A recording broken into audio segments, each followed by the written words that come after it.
दशरथ जी बोले कब तक धैर्य रखें, चौथी अवस्था आ गई है। वशिष्ठ जी बोले अच्छा, उन्होंने वचन दिया था आने के लिए? बोले हाँ। नहीं आए हैं? बोले ना। बोले उनको ब्याज देना पड़ा।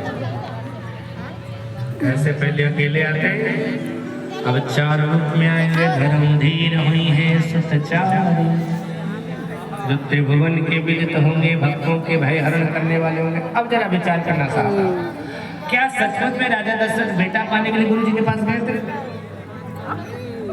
राजा की अवस्था उस समय कितनी थी?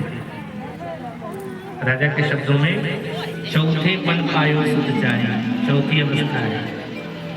और चौथी अवस्था मतलब आज के हिसाब से 75 साल। अब एक चिंतन करना,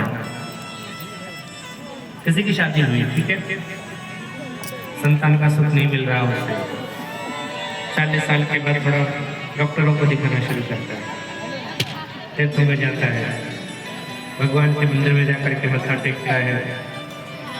लेकिन ये सब करने के बाद भी अगर 55-60 साल तक कोई बेटा या संतान नहीं प्राप्त होता है, तो फिर दोनों दंपति सोच लेते हैं कि अब बेटा बेटी नहीं है।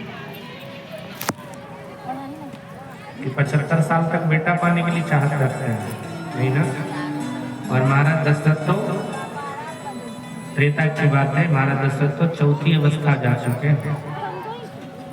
वस्तुतः ये बेटा पाने के लिए नहीं, बल्कि उनको स्मरण आया, प्रभु ने वरदान दिया था मैं पुत्र बन करके आऊंगा। प्रभु के आगमन की बात थी, लेकिन चौथी अवस्था आ गई, भगवान नहीं आए अपने जीवन में। तो क्या भगवान भी झूठ बोलता है? भगवान कह करके नहीं आए, जैसे आजकल के लोग कहते हैं लेकिन करते नहीं रहते। तो क्या भगवान भी झूठ बोलता है? अब भगवान झूठ बोलता है या नहीं बोलता ये कौन बताएगा? तो गुरु बताएंगे। ऐसे सीधे गुरु जी के पास आए, उन्होंने कहा था आने के लिए, आए नहीं, ऐसी बात है। धैर्य धारण करो, 4 रूप में आएंगे जो त्रिभुवन। देखो यहाँ पर बेटे की बात गुरु जी ने की ही नहीं। अगर बेटे की बात करते तो ये नहीं कहते कि त्रिभुवन विदित भगत भयहारी, भक्तों के भय हरण करने वाले तो भगवान ही बोले आएंगे, 4 रूप में आएंगे। और तब क्या किया? सिंगी ऋषि को बुला के पुत्र कामेष्टि यज्ञ करवाया गया और भक्ति से आहुति दी गई। अग्नि प्रकट हो गए, हाथ में पायस है। राजा दशरथ से कहा जो वशिष्ठ ने हृदय में विचार किया है सब सिद्ध हो गया है, यह हविष्यान्न ले जाकर के रानियों में यथायोग बांट गए।